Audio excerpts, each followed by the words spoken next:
बिस्मिल्लाहिर्रहमानिर्रहीम नहमदुहु व नुसल्ली अला रसूलिहिल करीम।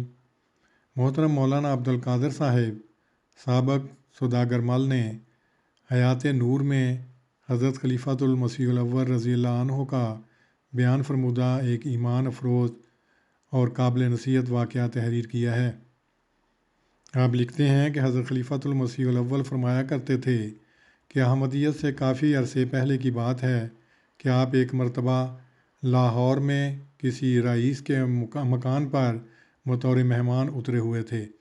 आजकल की तरह उस ज़माने में भी शहर के मुअज़्ज़ज़ घरानों की नौजवान लड़कियां मगरब से ज़रा पेशतर सैर के लिए दरियाए रावी पर जाया करती थीं। एक मरतबा जो गईं तो सख्त आंधी और बारिश के तूफ़ान ने उन्हें एक दूसरे से जुदा कर दिया। इन लड़कियों में इस रईस की लड़की भी थी जिसके यहाँ हज़रत हकीमुल उम्मत क़याम फरमा थे। वो लड़की फिरती फराती किसी न किसी तरह शाही मस्जिद में पहुँच गई। इशा की नमाज़ हो चुकी थी। लोग अपने अपने घरों में जा चुके थे। दीनियात के तुलबा जो उस ज़माने में मस्जिद के हुजरों में रहा करते थे अपने अपने वालदैन के यहाँ गर्मी की रुखसतें गुजारने गए हुए थे, मगर एक यतीम लड़का जो गरीब और नादार भी था बाहर कोई ठिकाना न होने की वजह से मस्जिद के हुजरे में ही रहने पर मजबूर था। वो सफ़ पर बैठा हुआ मिट्टी का दिया जलाकर मसरूफ़ मुतालिया था कि वो लड़की उसके पास गई और बताया कि मैं फ़लाँ रईस की लड़की हूँ, मुझे अपने घर का रास्ता नहीं आता, अगर तुम मुझे मेरे घर पहुँचा दो तो तुम्हारी बड़ी मेहरबानी होगी। उस लड़के ने कहा, बीबी मैं एक तालिब इल्म हूँ और बाहर से आया हुआ हूँ। अपने काम में मसरूफ़ रहने की वजह से मुझे शहर में घूमने का बहुत कम मौका मिलता है और आपके वालिद मोहतरम को तो मैं बिल्कुल नहीं जानता, इसलिए अफसोस है कि मैं इस मामले में आपकी कोई इमदाद नहीं कर सकता। अब वो लड़की परेशानी के आलम में जो सोचने लगी कि अंधेरी रात है और हू का आलम, बारिश भी थमने में नहीं आती, जाए तो कहाँ जाए।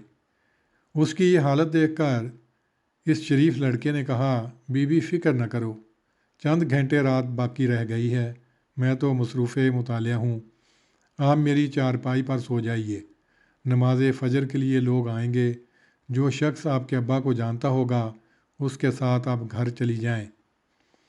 इस लड़की की ये हालत थी कि ना जाए मानदन न पाए रफ्तन, मजबूरन इस गरीब तालिब इल्म की चारपाई पर उसे लेटना पड़ा। गरीब तालिब इल्म, मैला कुचैला बिस्तर, अजनबी नौजवान लड़के की मौजूदगी, वालदैन के फ़िक्र का तसव्वुर और घर से पहली मरतबा गैर हाज़िरी, ये सारी चीज़ें ऐसी थीं जिनकी वजह से नींद उसके करीब भी नहीं फटक सकती थी।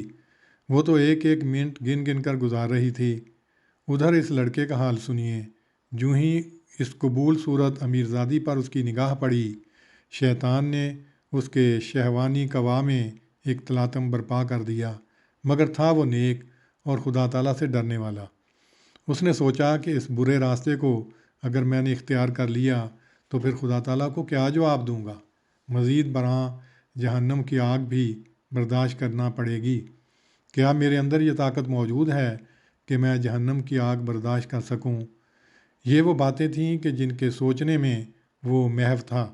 मान उसके दिल में ख्याल पैदा हुआ कि इस दिए की लाट पर ज़रा उंगली रख कर तो देखूं, क्या मैं उसे बर्दाश्त कर सकता हूँ। चुनाचे उसने फ़ौरन अपनी एक उंगली इस लाट पर रख दी, मगर भला इस आग की बर्दाश्त कैसे हो सकती थी। अभी बामुश्किल एक लहजा ही गुज़रा होगा कि फ़ौरन उंगली खींच ली और ये ख्याल करके कि जब मैं इस मामूली सी आग को बर्दाश्त नहीं कर सकता तो जहन्नुम की आग को जो इससे 70 गुना ज़्यादा शदीद होगी कैसे बर्दाश्त कर सकूँगा। फिर मुताले में मसरूफ़ हो गया। अभी थोड़ा ही वक्त गुज़रा था कि शैतान ने फिर उसके दिल में बदी की तहरीक की, मगर फ़रिश्ता भी उसकी नेक फितरत से वाकिफ़ था। उसने फिर रुकावट डाली और उसे मजबूर किया कि अगर पहले तजर्बे से सबक हासिल नहीं हुआ तो फिर दिए की लाट पर उंगली रख कर देख लो, अगर बर्दाश्त कर गए तो फिर इस ख्याल को दिल में लाना, वरना खुदा से डरो। चुनाचे इस मर्तबा उसने दूसरी उंगली دیے کی لاٹ پر رکھی، مگر بھلا آگ کی برداشت کیسے ہو سکتی تھی؟ فوراً ہاتھ واپس کھینچنا پڑا اور پھر مطالعے میں مصروف ہو گیا۔ غرض یہ نیکی اور بدی کی کشمکش رات بھر جاری رہی اور اس نوجوان نے اپنے نفس کو بدی کے ارتکاب سے روکنے کے لیے اپنے دونوں ہاتھوں کی 10 انگلیاں جلا دیں۔ خدا خدا کر کے رات گزری، فجر کی اذان ہوئی، فجر نمازی آئے اور وہ لڑکی اپنے گھر پہنچا دی گئی۔ والد کو جب اپنی لڑکی کی زبانی اس لڑکے کی حرکات کا علم ہوا تو اس نے اپنے جلیل القدر مہمان حضرت خلیفۃ المسیح الاول کی خدمت میں اس کا ذکر کیا۔ آپ نے فرمایا اس لڑکے کو بلا کر اسے دریافت کرنا چاہیے کہ اس نے اپنی 10 انگلیاں کیوں جلائیں۔ لڑکے سے جب پوچھا گیا تو اس نے سارا ماجرا کہہ سنایا۔ حضرت مولانا نے اس سالے نوجوان طالب علم کی سرگزشت سن کر اس امیر میزبان کو مشورہ دیا کہ یہ لڑکا اس امر کا مستحق ہے کہ تم اس بچی کی شادی اس سے کر دو۔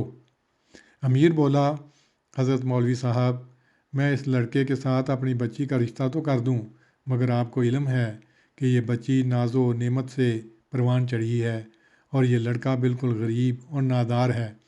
ان کا آپس میں نباہ کیسے ہوگا؟ اور پھر برادری مجھے کیا کہے گی اور بچی پر کیا گزرے گی جب وہ ایک یتیم اور غریب لڑکے کے گھر جا کر ساری عمر غربت اور افلاس کا شکار بنی رہے گی؟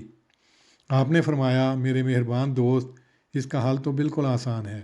آپ کو خدا تعالیٰ نے صاحب جائیداد بنایا ہے، دولت سے بھی وافر حصہ عطا فرمایا ہے۔ آپ 10,000 روپے کی اسے امداد دے کر اسے بھی امیر بنا سکتے ہیں، مگر ایسا امیر آپ کو کوئی نہیں ملے گا جو اس جیسا نیک ہو۔ وہ امیر بھی نیک اور دیندار آدمی تھا۔ اس نے حضرت خلیفۃ المسیح الاول کے فرمان کے مطابق اس بچی کا رشتہ اس لڑکے کے ساتھ کر دیا اور لڑکے کو اپنے پاس ہی رکھ لیا، اور وہ خوش نصیب جوڑا خوشی کی زندگی بسر کرنے لگا۔ اللہ تعالیٰ نے اس لڑکے کو آخرت میں جو اجر دینا تھا وہ تو اسے ملے گا ہی، ہمارا ایمان ہے، لیکن اس دنیا میں بھی خدا تعالیٰ نے اسے بغیر اجر کے نہ چھوڑا۔ اس واقعے کا ذکر میں نے اس لیے کیا ہے کہ ایسے لوگ نصیحت حاصل کریں جو اپنے بچوں کی شادیاں کرتے وقت صرف اور صرف دولت کو مد نظر رکھتے ہیں اور دین کا خیال ہی نہیں کرتے۔